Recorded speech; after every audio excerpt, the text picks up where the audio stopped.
Welcome back to the Future Jobs podcast. I'm your host Fahad Jobswala, and today we are joined by a true visionary in the future of business, Stephen Roberts, CEO of Ameritag Partners. Stephen is a modern business consultant helping companies evolve through AI, automation, business restructuring, executive coaching, and tax recovery strategies transforming not just operations but entire valuations. Beyond that, he's a seasoned business and real estate investor with a deep interest in metaphysical growth and the quantum side of personal development. Whether you are a business leader, a future focused creator, or just curious about how emerging technology intersects with human potential, this is an episode you don't want to miss. So, hey, Roberts, Stephen Roberts, how are you? I'm doing great today. How are you doing, Fahad?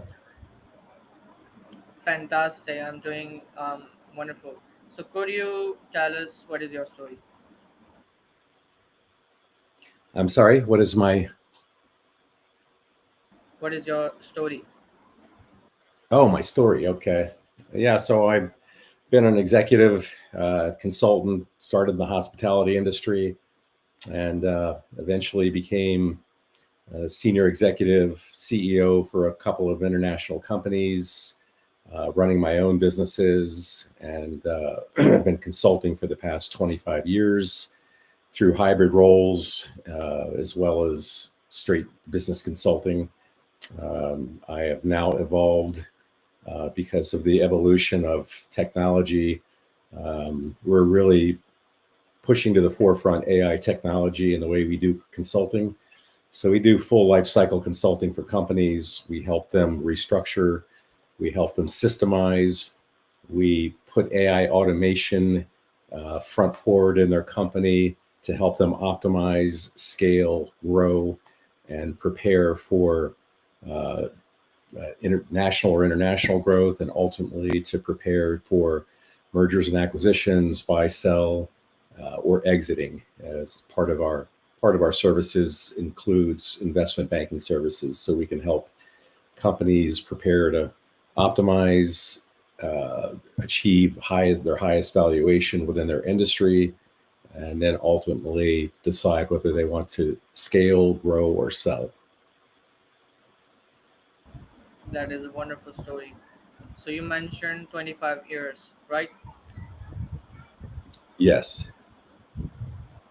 So, for 25 years, you are running the whole Ameritech AI automation company. Well, we've we've really emerged on the AI side over the past 2 or 3 years for obvious reasons. We've always been technology driven, but it's in the past it's been largely software, very incremental levels of software based upon the needs of companies. But now with the emergence of large learning models and the development of AI models, chatbots, agents, it's now really synthesized and culminating into a seamless, streamlined automation process. So we can really take any company, any industry, and assess them initially, do a full diagnostic assessment, understand where their pain points are, where their lack of efficiency is, where the greatest opportunities are to help them grow and scale and automate, and then implement those strategies and automations into their business to fully optimize. And this allows them to work above their business, not in their business or even on their business. So it allows them the freedom and time to look ahead, as any real CEO should be doing, or any C-level executive. They should be looking 12 to 24, 36 months down the road, and to really understand where they want to go as a company, as an organization within any industry. So the AI automation helps them regulate, recalibrate, and then look in the future and see where they want to go as an organization within their industry to grow and scale as efficiently as possible.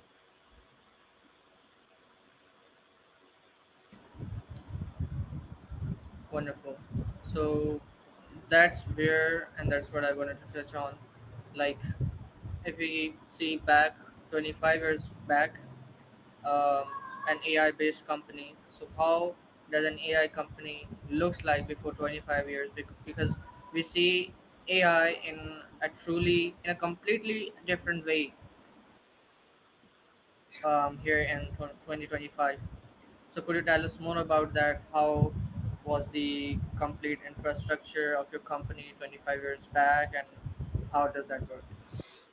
Yeah, well, AI is changing the fabric of how work happens, right? The future of AI's impact on industry, career, and personal growth is immense. The old. There's a lot of talk about AI coming for your job, but it's not coming for anyone's job. It's coming to recalibrate your identity, and more, like the Industrial Revolution, where we turned from animals and automate manual processes to machinery. AI is going to be the same. AI will do the grunt work, and we will need skilled, seasoned, experienced people with very unique and specialized skills to manage the actual automation. So, the uh, AI is replacing irrelevance. It's not replacing jobs. And statistics that speak to that, the World Economic Forum noted that 44% of worker skills will change by 2027 due to AI integration. A McKinsey report says AI-driven companies will gain 122% more economic profit than laggards who do not use AI automation. And employees who use AI tools to augment their skills are 30% more productive and 23% more fulfilled in their roles because of AI. So I think it's important to understand what AI really is doing, because there's a lot of discussion, a lot of chatter around AI taking over jobs. And don't get me wrong, there will be jobs that will go away, but there will be many more jobs that will be added because of AI. So it's important that in context, that people have the right perception and perspective on what AI is doing to the workforce.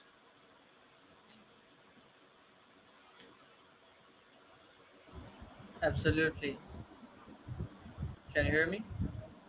Yeah, I can hear you. Can you hear me? Yeah, I can hear you. Your visual was kind of stuck, but I can still Okay. hear you. So yeah, absolutely, absolutely, Steven. And I think it's my way of thinking or view of thinking that we have to get rid of you know what AI will if AI is going to replace the jobs and such sort of thing, because we have to see the benefits to AI as benefiting a lot of things. So, in your experience, what industries are currently underestimating the potential of AI, and what will happen if they don't adopt? Well, I mean, every industry is going to be impacted by AI. Those who are going to have the most leverage or benefit from them are high service organizations, manufacturers, home services, HVAC, plumbing, um, even law firms, accounting firms, you name it. Any organization or industry that has a lot of communication, data processing, interaction between clients, service centric needs for communication, bids, proposals, quotes, accounts receivable, payable. Um, we did an AI ERP system for a client in Dallas who has a 24/7 business, and we implemented chatbots and agents into his business so that they could answer phones overnight when his employees are sleeping, schedule appointments, send bids and quotes, answer questions, um, schedule service appointments, deliveries, logistics, supply chain. So really every business is going to be impacted, but the ones who have the highest levels of service needs, of interactions and engagements with clients, systems, data processing, and that sort of thing are really the ones that should adapt today. and not wait. Exactly, that is the main point, that we have to be still able to serve the good services. You know that um, such kind of great services that AI couldn't replace that. We think that AI can, because the empathy we humans have, AI can't replace, because AI couldn't have that empathy. It's by God, it's by nature. So that is a great point to bring, that we have to be able to serve in a great way, that AI couldn't apply the side effects on it. So how do you distinguish between AI hype and true business transformation when advising clients? Well, I think it begins with understanding how personal and professional development and growth will help them evolve their business. So, you know, we're really looking at a time period where skill enhancement and micro skills are going to be required, because AI won't replace employees, but a person who has integrated AI skills into their workflow absolutely will. And some of those stats, only 8% of people who set goals actually achieve them. High performing executives who receive coaching increase productivity by 88% versus 22% training alone. And burnout is at an all time high. 50%, 52% of workers say they're emotionally exhausted. And that's where AI is coming into play as a training device, as an algorithm, as a means for to get people out of the self-help loop and to help them actually manage their day through automation, because that's where the real benefit will come. At the end of the day, businesses have to look at AI as an essential step to build the future model of their business, because growth and evolution in any industry now will depend on AI more than ever. And AI, in and of itself, it's artificial intelligence, but it will slowly become adaptive intelligence and ultimately become a synthetic version of human intelligence as it learns and grows. And it understands people, it understands business models, and it understands the outcomes that are required by businesses. It will slowly sync with what they do and allow employees then the freedom to innovate, to collaborate, and to build future models of business that AI can then enhance through systems and engineering of adding that automation into their businesses as it evolves. Exactly. So as we are talking about AI and related to AI, so I thought we should also discuss a little bit Grok AI. Grok AI is very trending nowadays. Um, I saw the post on the Facebook. They said that Grok AI is um, underestimating Google. You know, like they say that when someone searches on Grok AI, it doesn't just give the results; it thinks and then give the results. So, what are your thoughts about Grok AI? In what regard? I'm sorry, I was having a hard time hearing you. What are your thoughts on Grok AI regarding of how it works, and what impact it is gonna make according to your feedback or your experience? Well, I mean, how AI works is to take the mundane, take the manual process and automate it, so it really thins the focus and narrows the focus of the people who are in positions that really engineer efficiency, that engineer productivity, that really have captured the needs of the business. And I mean, this is where we have to be very, very clear on the fact that AI will never replace human connection, human communication. There will always be a need and a demand for the human interaction in every business, and AI will not replace that. It isn't intended to. It's intended to actually enhance that communication through automating more manual processes so that employees, workforce has more time for that human engagement, for that interaction, for building relationships, rapport, and for really enhancing the brand, right? No matter, regardless of what industry they're in. So AI is a tool, and it's actually a series of tools to automate many of the things that create fires that employees are required today to put out manually.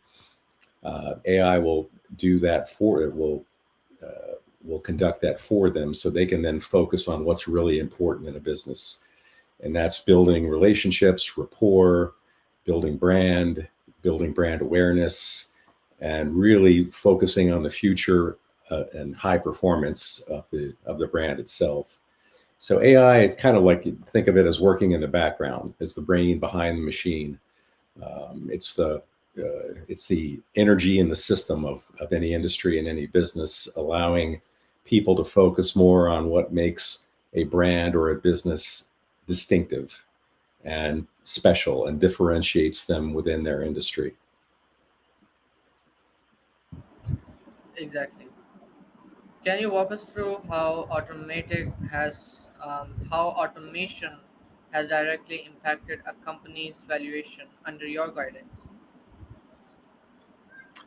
Yeah, sure. So we had a client who was and a founder who had hit a ceiling. He had built a $10 million company over 24 years, and was really at his wit's end because he was managing everything himself. He was managing people, place, process, profit, personnel, and he didn't know where to go. He didn't understand how to get out of his own way to build his business. So we built a full enterprise ERP dashboard for him that automated every aspect of his business, so he could then focus on building relationships, stepping out, and we helped him do a merger and acquisition of another company that added 4 million to the top line of his business. We helped him automate accounts receivable, payable, automated human resources aspects of hiring, training, onboarding. Um, we automated financials, so a daily dashboard of reporting of a financial picture of revenue, profit, expenses, all were at his fingertips on a dashboard. We helped him automate staffing and the cost controls around labor scheduling, hiring needs, really uh, regimenting the data and the analytics so he could see what his needs were in a snapshot in a minute.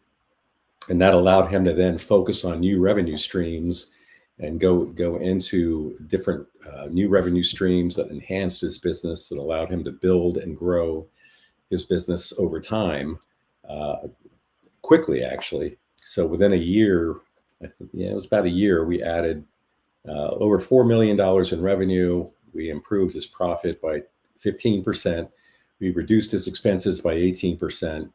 We staffed his business with the key leaders that he needed to grow his business, and allowed him to actually step outside of his business and take a took a trip, a 30-day trip to Europe and South Africa with his family. And he couldn't have imagined doing that before. So that's the story that you really don't hear in terms of what AI can do for a company, for a business, especially SMBs, small and mid-sized businesses, where founders who love their industry, who love what they do, to the extent that they don't understand how to grow it, we can help them as create AI as a partner and automate their systems, their structures, their business model, and really develop around them the structure that allows them to step out of their business and work above it, not in it or on it. Exactly. So there's a question that um, we see now. America, The first credit goes to America, that America has started first working on AI, and Elon Musk and has launched the Grok AI and whatever. But if we see the AI competition between China and America, so in your opinion, who is winning the race? Is China is is more faster than America, or is America is going to more faster than China? What is your opinion? Yeah, I think the data still says that the U.S. has a has a lead currently, but China is certainly making headways. Deep DeepSeek and other platforms, they are automating at record levels. They've got some economic issues to deal with, some socioeconomic issues with an aging population, and with the phase of growth of their communities moving out of rural areas into the city. So, not unlike the U.S., but they've got socioeconomic issues that they're addressing. Economic issues, tariffs have obviously jumped into play a part and a role in this. But I would say, I think it's still obvious that America has a lead. But to me, it's not about who has the lead. It's about who's doing great work to do to create the most benefit globally, in terms of AI automation and how that plays a part. There are 3.5 billion employees in the world, and the ILO estimated that 53 million new jobs will be added, which is a little lower than the expected number over the past 12 months. But AI automation is playing a key role in that, and G20 countries, the highest economic growth countries in the world, are really leading the charge. But we're in a transitionary period where AI is impacting, has a ripple effect on employment, on industry, on the way business is done, on business models, and there's a lot of talk about AI becoming the preemptive factor in, the 4-day work week test is in play, and has been successful. And there's going to be a continuous implementation of that. But there are some, Bill Gates, I think, even spoke about a 2-day work week by 2030.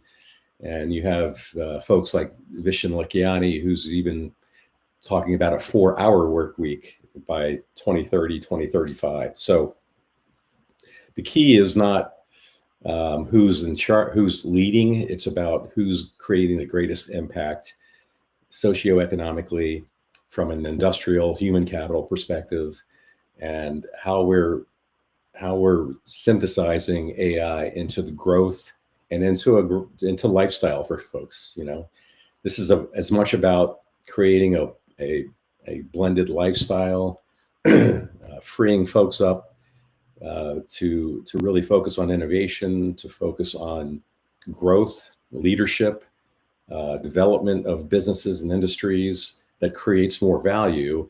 That value creates more time and the ability for companies and industries to grow, because they're now more profitable, and then can commit and dedicate more people and more hours to future growth and innovation, rather than working hours for dollars, so to speak.